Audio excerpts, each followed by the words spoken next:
शराब के नशे में धुत माइकल हेंचर्ड उसी टेंट में सो जाता है रात भर। ये हमने पिछले एक चैप्टर में की समरी के एंड में देखा। अब आगे ये होता है कि जब अगला दिन शुरू हो जाता है, सूरज उगता है, सूरज की रोशनी टेंट के छोटे छोटे छेदों से अंदर आती है, उसके चेहरे पे पड़ती है तो उसकी नींद खुल जाती है। अब वो देखता है कि उठता है, वो देखता है कि क्या हुआ था कल। अब कल जो कुछ हुआ था उसकी कुछ कुछ यादें हैं, जो भी कुछ किया था उसने नशे में किया था, तो उसको यकीन नहीं आता कि उस क्या था, वो सपना था कि क्या था। तो he is the only one inside the tent and उसको पता चलता है कि ये सपना नहीं सच था। क्यों? क्योंकि उसे दिख जाता है कि नीचे जो एक अंगूठी गिरी हुई है वो सूजन की है, जो उसने उसके चेहरे पे मारी थी। और वो कुछ अपनी पॉकेट चेक करता है तो उसको 5 शिलिंग्स के वो नोट दिख जाते हैं उसको उसकी चेस्ट पॉकेट पे। तो उसको यकीन हो जाता है कि उसने अपनी पत्नी और बच्चों को बेच दिया। अब वो टेंट के बाहर आता है, टेंट के पर्दे को उठाता है और बाहर आता है। अब वो देखता है कि अरे वाह, ये तो क्या सीन है भाई। क्योंकि जब वो शाम को पहुंचता है अपनी पत्नी के साथ तो रात भी हो चुकी होती है, इवनिंग हो चुकी होती है। और अब वो जब ताज़ी धूप में देखता है तो it's a completely new environment for him. So अब उसके पास कुछ भी नहीं है करने को, क्या करे। उसकी वाइफ और उसकी जो बेटी है, शी इज़ गॉन। और अब वो नशे से बाहर आ चुका है। अब उसको ढूंढने की तैयारी करता है। अब वो ढूंढने की तैयारी कर रहा है, लेकिन कैसे ढूंढे। वो लोगों को बता रहा है कि इस तरह की कदकाठी के लोग हैं, कहाँ देखे तुमने, कहीं देखे हैं तो बताओ। और वो पूरी बात भी नहीं बता सकता है। क्यों क्यों क्यों क्या, कैसे बताएगा, किस मुंह से बताएगा कि मैंने शराब के नशे में अपनी पत्नी और बच्चे को बेच दिया। वो नहीं बता सकता था।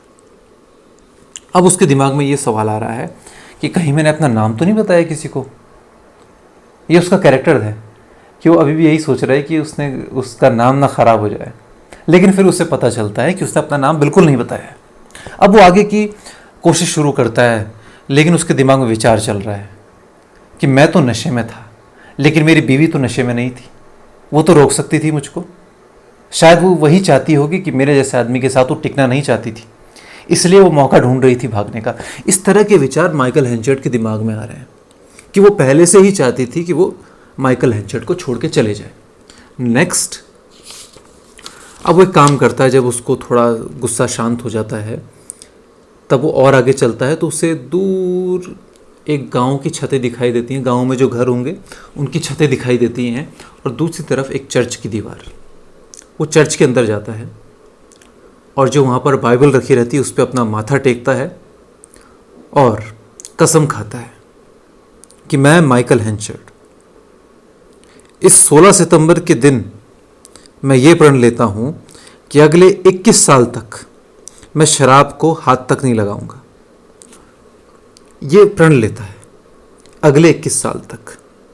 और जैसे ही उसने ओथ ले ली, वो आगे जाता है एंड उसको दिखता है कि एक घर है, तो घर के अंदर जाता है। वहाँ पे उसे कोई हाउसवाइफ मिलती है, तो हाउसवाइफ से कहता है कि मुझे आप एक नाश्ता बना दें और उसके बदले आप मेरे से पैसे ले लें। तो नाश्ता करके चला जाता है आगे और कई दिनों तक, कई महीनों तक अपनी बीवी और बच्चों की तलाश करता है, लेकिन कोई फ़ायदा नहीं। कई महीने बीत जाते हैं, उसे पता नहीं चलता है। और उसको जो सेलर ने जो पैसे दिए थे वो भी ख़त्म होने वाले लगते हैं। तो वो कोशिश करता है कि अब मुझे इन पैसों का इस्तेमाल इनको ढूंढने के लिए नहीं करना चाहिए। और आखिर में उसे एक बंदरगाह से पता चलता है कि वो सेलर उसके बीवी और बच्चों को लेकर के कहीं जा चुका है। अब उसको उस समंदर पार करना पड़ेगा जिसके लिए वो तैयार नहीं था। तो वो हार मान करके दूसरी तरफ, दूसरी दिशा में चल निकलता है, उस गांव की तरफ जहां वो अपने अगले 21 साल बिताएगा। उस गांव का नाम है castor bridge. Thank you so much for listening.